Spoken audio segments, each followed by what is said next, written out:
Well, good day and welcome to you. It is February the 21st, and I hope you're having a wonderful day wherever you happen to be.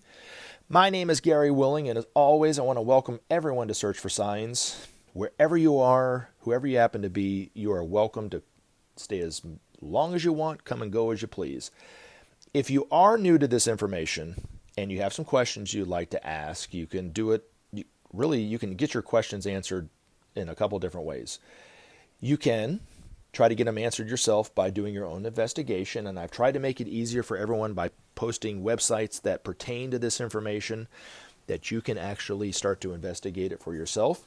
Links are in the description. You can always, in addition to that or separate from that if you want, you can ask me, and I'll try my best to answer the question as best I can. And you can do that, I think, the best way by posting your question in the comment section of this video or some of the other videos. And then like I said, I do my best to answer. I can't say I give you the best and, 100% most accurate answer to a question, but I certainly do try.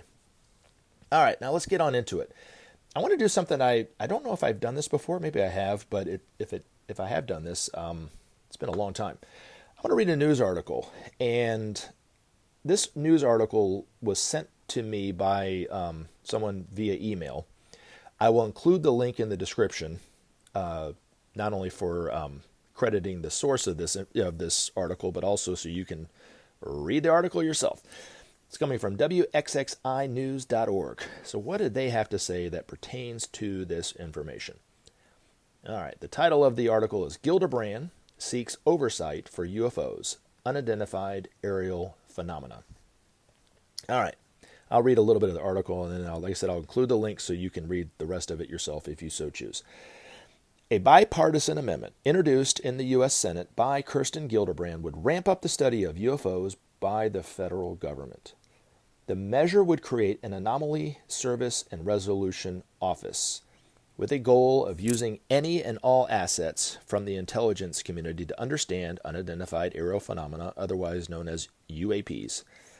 Gillibrand's amendment is one of about 800 attached to this year's version of the National Defense Authorization Act, otherwise known as the NDAA.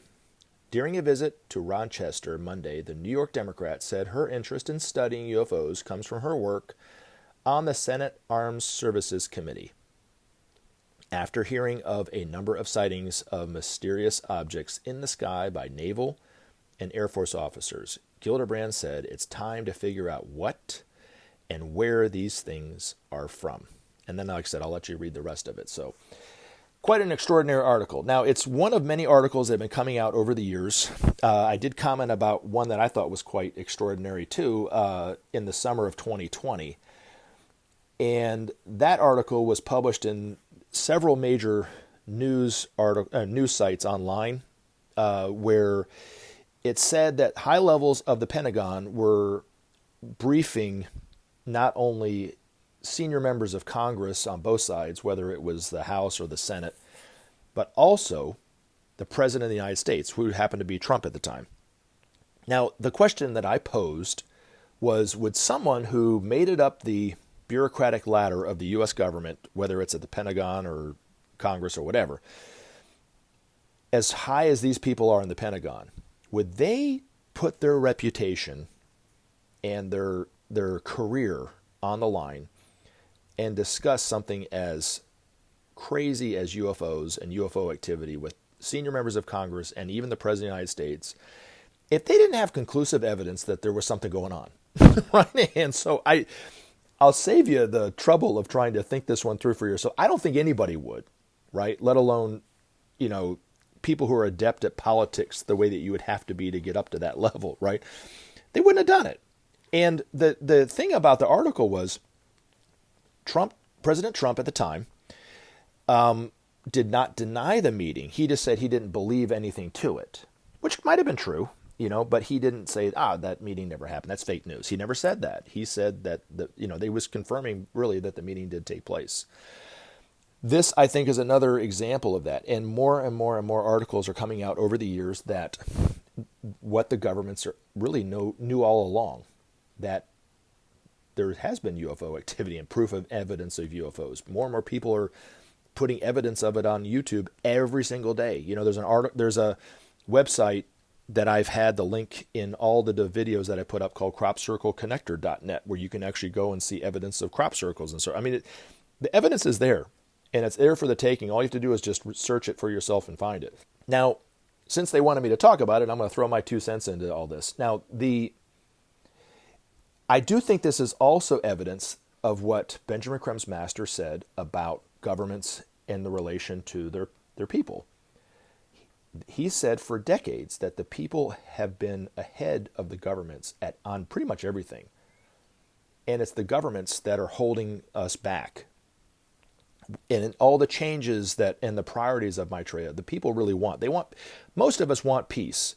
Now, Maitreya would say inwardly within the hearts of all of us is the desire for peace. But even intellectually, most of us want peace. I think if they polled a vast segment of society in every country, most people say, yeah, I want to live in a peaceful society or peaceful world, right? I don't want war, right? And so we want that. But yet the governments continue to, especially the United States, continue to kind of circumvent other nations. They stir up this skirmish here, for benefit of maybe making money or for whatever their political means and ends are and stuff like this. So the governments have always been behind. They're the ones that are holding us back. Unfortunately, they're the ones with the power. They're the ones with the money, and they're the ones with the legislative power, right? Now, when it comes to information about these UFOs, I think the people, especially, in some of these major nations like Britain, Russia, the United States, of course, and some of the European nations and so forth that have really big militaries in the way that they did, are taking UFOs and the UFO activity more seriously. They might not know where they're coming from, why they're here, but they're taking it seriously, and they've been demanding over the decades for the governments of the world and our so-called world leaders to talk about it, to let us know what they really know. And I think this is over the last few years, it's kind of the start of it. And I don't think it's ever going to really end. I think it's going to be more and more and more and more information coming out about UFOs.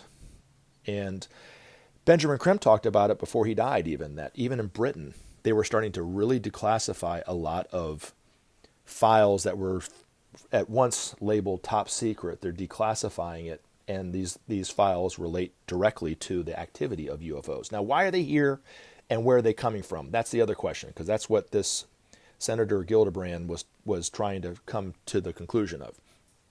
Well, most people don't know for sure where they're coming from, right? They might think they're coming from another dimension or another galaxy, for instance, right?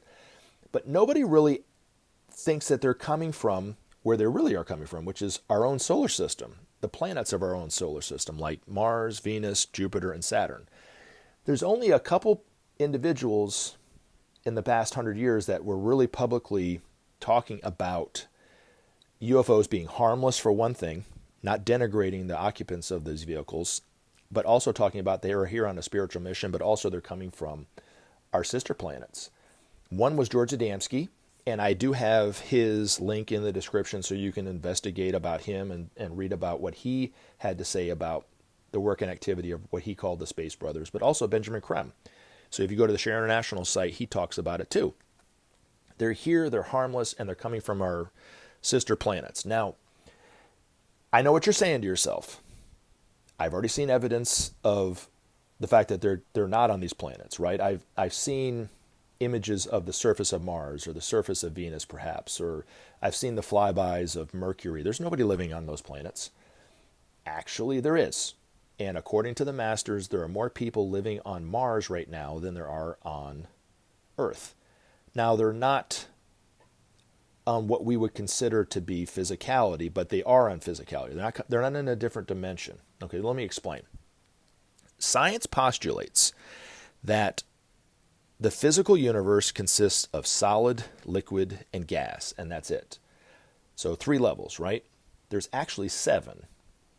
And the levels of physicality above gas, the masters refer to as the etheric.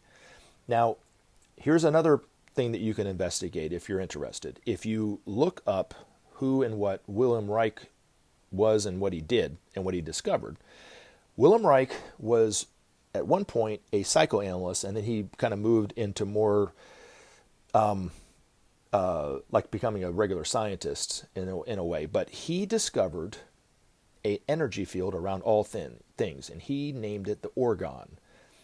You can call it the orgon, I guess, but the masters refer to it as the etheric. And he saw it as one plane of existence, but in truth, it's actually four. So the humanity on these other planets is living on one or other of these levels of physicality. From them, it's just as physical as our physical world would be. But from our standpoint, we can't see them. So when these ships come from Mars, for instance, or Venus, they could be right in front of us and we wouldn't see it until they lower their vibration down. And Benjamin Creme's master said once that if you had etheric vision, which means you could see the etheric planes, and you looked up in the sky at any moment, you would see hundreds, maybe even thousands of these ships flying all over our atmosphere. Now, the next question that this Senator Gillibrand, what and why are they here, really? Which is pretty much what everybody asks when it comes to UFOs. Most people don't even know why they're here, right? Are they here to take us over? Are they here nefariously, and so forth?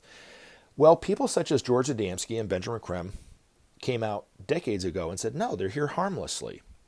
They're harmless, and they're here on a spiritual mission, and they're here to help us. Of course, they're here to help wake us up to the truth that there is life on not only other galaxies, but even just our closest planets, and that we're not alone. But of course, it takes time to wake humanity up, and that's why I think humanity is kind of at the point now where more and more people are taking it seriously.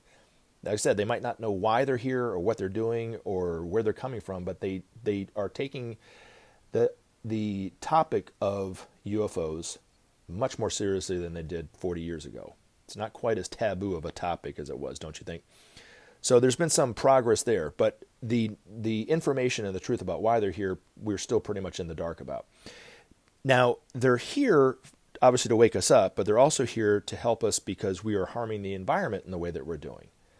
Now, you remember when I just talked about the etheric planes, right, just a few minutes ago? This really fits into what we're talking about in terms of the environment. Now, most environmentalists, when they talk about what? Climate change, right? That's the biggest danger out there, which it is a huge danger, according to the masters. I mean, it can make life on this earth unlivable in its own way.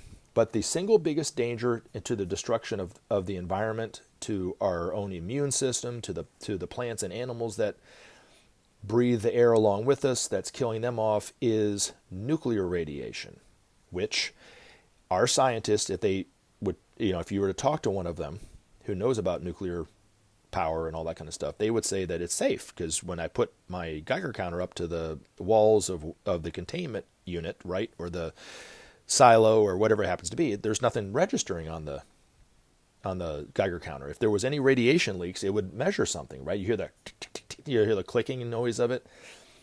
Well, the problem is that Geiger counter's technology is really old, and it's not very sensitive, and it doesn't measure radiation of the etheric planes. And so the etheric planes is what we owe our physical health to. So the radiation is so light and fine, it's on the etheric levels. It goes right through the containment, out up in the upper atmosphere, goes right up to the higher parts of our atmosphere, and comes right back down into rain and all that kind of so forth. So there really is no place on Earth that is immune to the pollution of this nuclear radiation on the etheric. And when Maitreya is out known for who he is, he will speak with a much greater sense of urgency about the fact that humanity needs to shut down all nuclear power plants immediately. Now, I'm going to leave us with this, and then I'm going to read a little bit of the article from Benjamin Creme about UFOs that kind of pertains to what this article is about. So, the invisible peril of nuclear radiation would really, at this point, make life unlivable if it wasn't for the work and activity of these space brothers and sisters who are here helping clean up the atmosphere. And if you're someone who follows UFOology and so forth and watch a lot of videos and maybe TV shows on it, I've seen this repeatedly, okay, on different channels, on different shows and so forth. They remark about the number of sightings in and around nuclear facilities, whether it's nuclear silos, nuclear naval vessels, or even nuclear power plants. And you might remember them talking about it too. And of course, they don't know why they're doing it. They think they're here assessing our technology, perhaps. Well, I can give you a little cheat sheet on it. They already know how crude and primitive our technology is. They don't need to assess anything. From their point of view, we really are like playing with sticks and stones, really, and that's about it. Tying some sticks up with twine, and that's about as crude as our technology is compared to theirs, really. Now, they don't need to assess it. They're not trying to wait and see what our technology is like before they take us over. They're never going to take us over, and they haven't taken us over because they're not ever going to take us over. Now, the reason why they're in and around these nuclear sites is because of the pollution that's emanating from the storage or the manufacturing of nuclear power in the way that we're doing it today. That's why they're here. It goes right in line with what George Adamski talked about in terms of the danger of nuclear power, and Benjamin Creme's master talked about in the same way. So hopefully that gives you a little bit more of an insight into who and why and where these UFOs are coming from based on this information. But it's directly related to this information, and I really do thank you for sending me that article, and hopefully you'll read it. Now, I want to leave us with a bit of an article that I read in a video or two before entitled The Time of Revelation, but this relates directly to the work and activity and the knowledge that the governments have and all that kind of stuff about the UFOs, and I just want to read a little bit of it. It says, for over 60 years, governments worldwide have withheld from the people the reality of UFOs or flying saucers. Further, they have sought by all means to denigrate the occupants of these visiting craft as aliens, destructive and harmful to the people of Earth. To keep their populations under control and to avoid panic, in quotation marks, they have denied the experience of hundreds of thousands of intelligent, open-minded citizens. They have thus created a major myth. Flying saucers do not exist, but they are dangerous and rapacious to the men of Earth. Likewise, they have taught the people to deride the notion that crop circles are a legacy from space, yet every government has unassailable proof of the existence, creativity, and superior technology of these brave and harmless visitors from the sister planets of our system. Our profound ignorance of the subtle planes of matter has allowed the major governments of the world to maintain this deception for long. At last, the time of revelation has arrived, for no longer will government agencies hide the truth from the men of Earth, their brotherhood with the far-off planets of our solar system. Already, the quote-unquote star-like luminary, the herald of Maitreya's emergence, is showing people worldwide that for years they have been deceived by their governments. You may be sure that Maitreya will reveal the truth of our relationship with the other planets, and of the cooperation which for long has continued between us. It is, in truth, the time of revelation. Thank you very much. You guys have a great day, and I'll talk to you later. Remember to take action and help SOP save our planet. Thanks for listening, and we look forward to talking to you again in future videos.